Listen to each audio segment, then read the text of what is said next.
प्यारे देशवासियों, नमस्कार। मैं आज सभी देशवासियों से एक निवेदन करना चाहूँगा।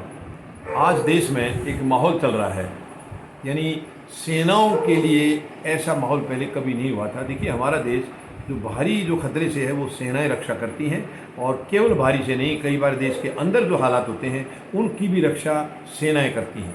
यानी अंदर भी जब हमारा प्रशासन फेल हो जाता है, जब हमारे अंदर अफरा तफरी मच जाती है, या कहीं अकाल पड़ जाता है, या कुछ और मुसीबत आ जाती है, तो वहाँ भी जब प्रशासन से संभलती नहीं है हालात, तो सेना को बुलाते हैं और सेना बखूबी हर चीज़ का समाधान करती है। यानी हालातों को सेना तुरंत काबू में करती है, तुरंत कंट्रोल करती है, क्योंकि सेना देश के लिए हर वक्त तैयार रहती है। अब जो सेनाओं की भर्ती का एक जो तरीका था पहले, उसको ये वर्तमान सरकार ख़त्म करने जा रही है। एक नया तरीका इन्होंने अपनाया है। मतदाता जागृति संगठन ने गंभीरता से इसको स्टडी किया है।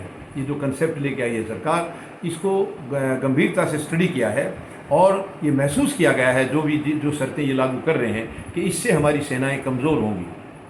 अब इसमें ये बहाना बना रहे हैं, कुछ तो ये कह रहे हैं कि पेंशन का जो दबाव है वो कम हो जाएगा, क्योंकि ये जो अग्निवीर हैं उनको 4 साल के लिए रखेंगे और उसमें से 75% लोगों को बाहर भेज देंगे, 25% को परमानेंट सेना का हिस्सा बनाएंगे। इसमें भी एक कोई साजिश की बू आ रही है। ये 25 कौन होंगे और वो 75 कौन होंगे, इसमें भी एक साजिश लग रही है, क्योंकि वर्तमान में जो सरकार है ये भरोसेमंद सरकार नहीं है, ये जवाबदेह सरकार नहीं है। तो इनकी नीतियों पर तमाम सामाजिक संगठन और तमाम जनता के दूसरे वर्ग हैं वो हमेशा इनकी खिलाफत करते रहे हैं, इनकी खिलाफ आवाज़ उठाते रहे हैं, लेकिन सरकार फिर भी अपनी अड़ियल टाइप के रवैये पर कायम रहती है। वो समाज हित में नहीं सोचती है। तो इसके लिए भी हमें लड़ाई लड़नी होगी। मतदाता जागृति संगठन ने ये फैसला किया है।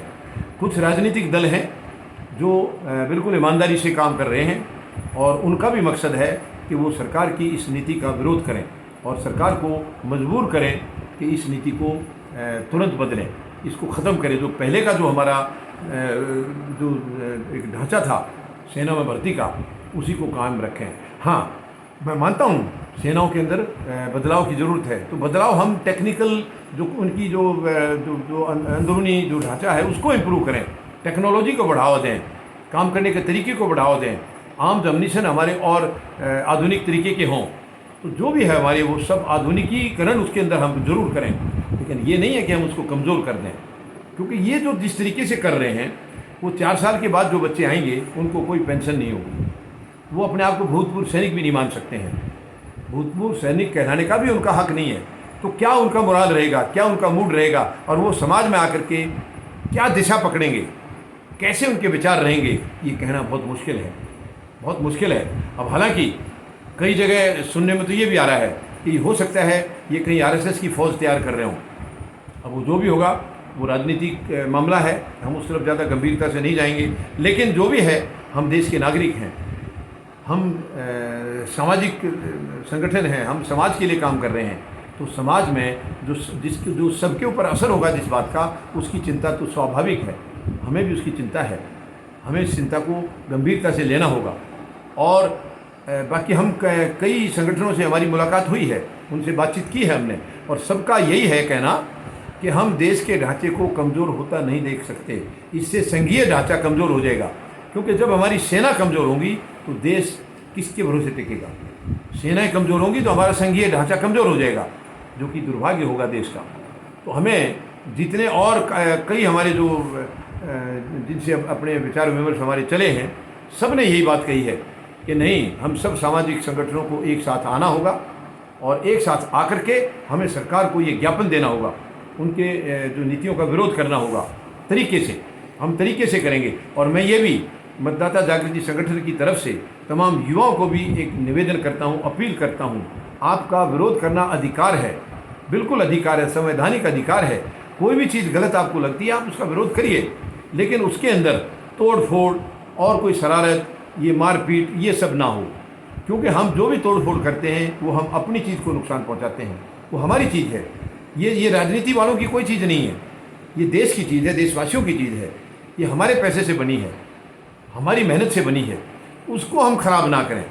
तो मैं समझता हूँ कि युवाओं को जब पीड़ा होती है तो वो अपने आप पर काबू नहीं कर पाते हैं। ये मैं भी समझ सकता हूँ, अच्छी तरह समझता हूँ, लेकिन हमें अपने आप पर काबू पाना होगा, क्योंकि इससे समाज का भला नहीं होता है, और जब समाज का भला नहीं है तो देश का भला नहीं है।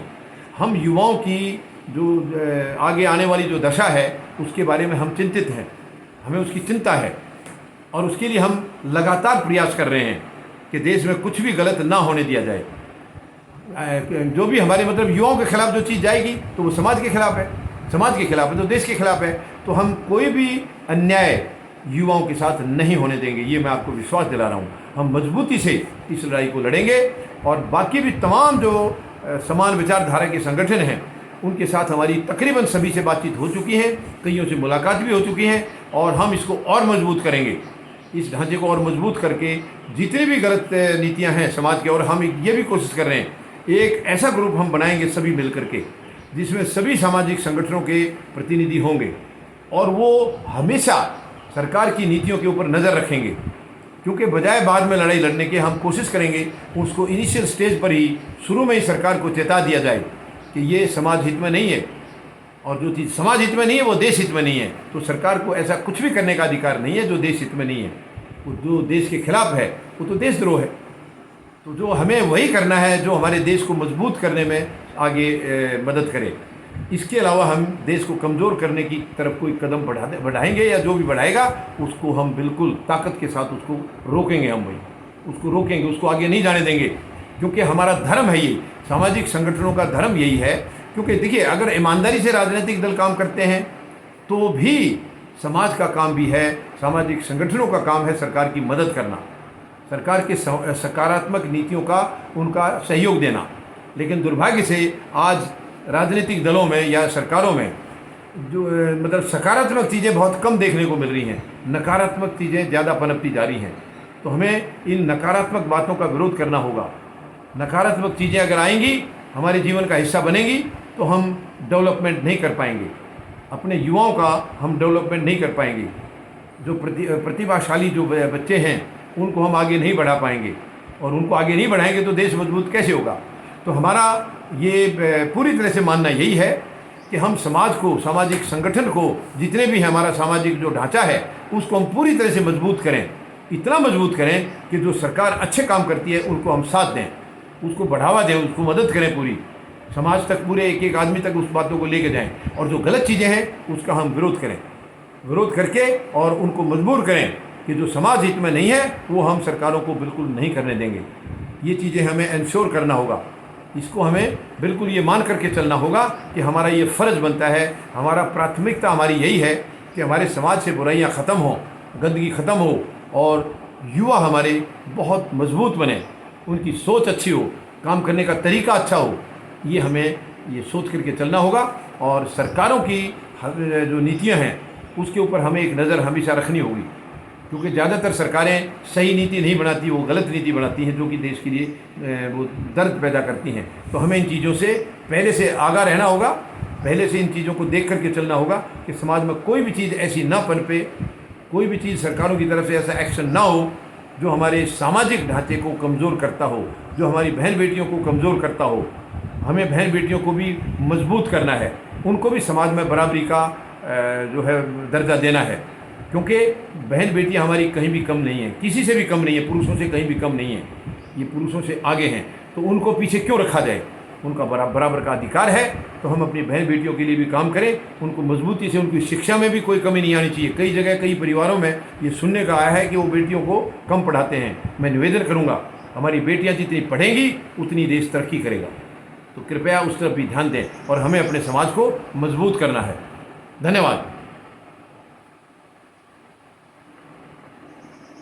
जय जवान,